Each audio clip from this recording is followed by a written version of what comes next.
On May 21st, the 2026 World Drone Conference grandly opened, bringing together industry leaders in Shenzhen to explore new opportunities for the low-altitude airspace industry.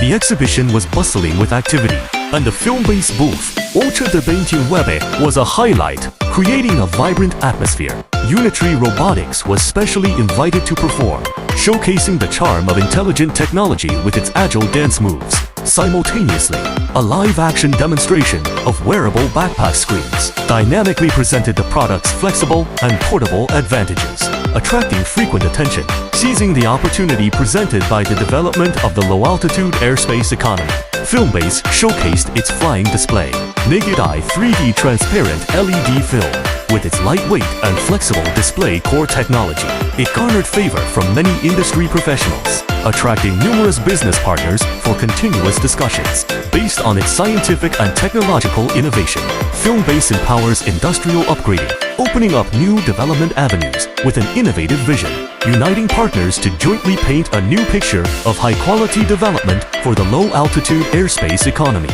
一风一地，飞向未来。一光飞天顶，在8地29展位等您来。